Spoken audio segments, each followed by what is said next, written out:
The presidents in America are not elected, they are chosen beforehand. That's a bold statement. That's a bold statement. It says Ronald Reagan was written up in the Webster's Dictionary as the next president of the United States even before the elections were held.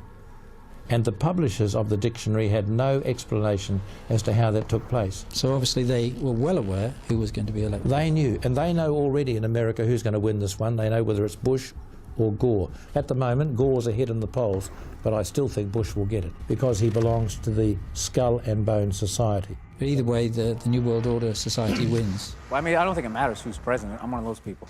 I don't think it does. You don't I don't think it matters. It doesn't. Doesn't. Doesn't matter at all. Dude, Hillary Clinton goes to those Bilderberg meetings. That's like the Illuminati stuff, right? She probably hooked up with some guy wearing like a goat's head, and then she goes out on TV and she's talking to people who drive snowplows, like she can relate to them. We project that Mr. Gore is the winner in Delaware. This state has voted with the winner in Excuse me 1 second. I'm so sorry to interrupt you. Mike, you know I wouldn't do this if it weren't big. Florida goes for Al Gore. It was election night 2000, and everything seemed to be going as planned. In New York, Al Gore is our projected winner. The Garden State is green for Gore. Then something called the Fox News Channel called the election in favor of the other guy. Gotta interrupt you. Fox News now projects George W. Bush the winner in Florida, and thus it appears the winner of the presidency of the United States. Now, what most people don't know is that the man who was in charge of the decision desk at Fox that night, the man who called it for Bush, was none other than Bush's first cousin, John Ellis. You know something? We are going to win Florida. Mark my words. You can write it down. Second, make sure the chairman of your campaign is also the vote counting woman. Now, in America at the moment, we have the elections coming up. You've got Bush and Gore, and the one that I'm hedging my bets on, and I'm not really a betting man, but if I was to use the phrase, would be Bush. Bush, of course, belongs to a society that his father belonged to before him and his father before him. The name of the society is called the Skull and Bones, sometimes called the Order, sometimes called 322, and they become puppets on strings and do exactly what they're told. Do they realise they're becoming used in that role as puppets, or are they willingly going along with it? They must know. They must know. They can't be stupid. I mean, these people, I'm just waiting for one bold politician to stand up and tell the people what I'm saying.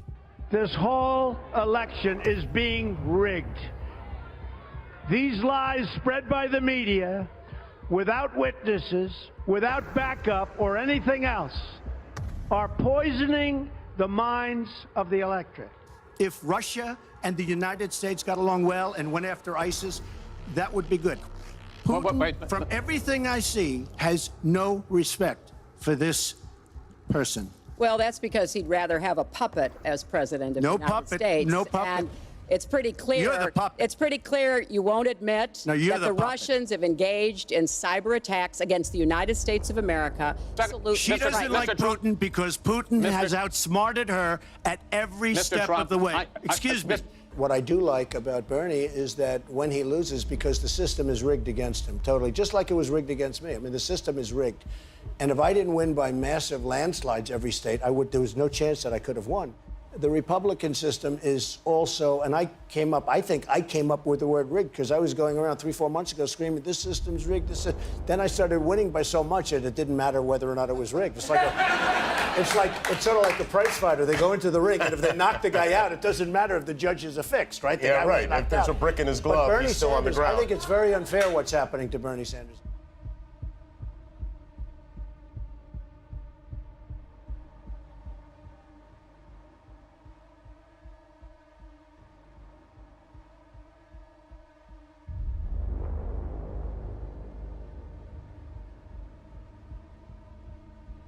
You both were members of Skull and Bones, a secret society at Yale. What does that tell us? Not much, because it's a secret. Is there a secret handshake? Is there a secret code? I wish there were something secret I could manifest. 322, a secret number? There are all kinds of secrets, Tim. Tim Russert, the moderator of Meet the Press and NBC's Washington bureau chief, collapsed and died early this afternoon while at work at the NBC News Bureau in Washington. He's the one who told me 11 months before 9/11 ever happened that there was going to be an event.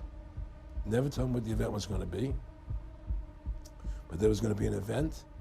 And out of that event, we were going to invade Afghanistan to run pipelines from the Caspian Sea. We were going to invade Iraq, you know, to take over the oil fields, establish a base in the Middle East. He's telling me how, how you're going to see soldiers looking in caves for people in Afghanistan and Pakistan and all these places. And there's going to be this war on terror, of which there's no real enemy. And the whole thing is a giant hoax. They run to the hills. They find holes to get in. And we will do whatever it takes to smoke them out and get them running, and we'll get them. And listen, this is a great nation. Go ahead, sorry. Are you satisfied that Osama bin Laden is the kingpin of this operation? There is no question he is what we would call a prime suspect. Took him 5 days. He went back. It was a mistake. It wasn't a mistake. Took him 5 days before his people told him what to say. The war in Iraq, we spent $2 trillion, thousands of lives. We don't even have it. We should have never been in Iraq. We have destabilized the Middle East. But so you still think he should be impeached? I think it's my turn, isn't it? You do whatever you want. You call it whatever you want. I want to tell you, they lied. Okay. They said there were weapons of mass destruction. There were none, and they knew there were none. There were no weapons of mass destruction. All right. My brother was building a security apparatus to keep us safe, and I'm proud of what he did. And he's had the gall to go after the World my Trade mother. Center came He's down had the during gall your to go brother's after reign. my Remember mother. that. Hold on. Let me finish this. He's had the gall to go after my mother. That's not keeping Look, I us won safe. the lottery when I was born 63 years ago and looked up and I saw my mom. My mom is the strongest woman I know. She should this be is running. not about my family or his family. Okay.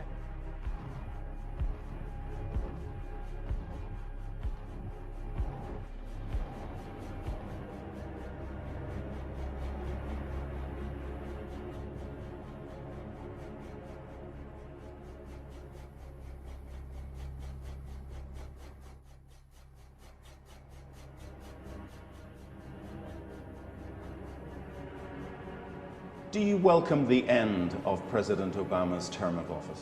It means nothing for us, because if you change administration but you change politics, it means nothing. So it's about the politics. And in Syria, we never bet on any president coming or any president going. We never bet, because what they say in their campaign is different from what they practice after they became elected. You've talked about presidents being the same, never changing their policy, but there will be a new president in the United States next year. Yeah. Do you hope for a new relationship? Do you believe anything like that is possible? Yeah, of course, we always hope that next president would be much wiser than the previous one. But we never saw somehow. I mean, the difference is very marginal.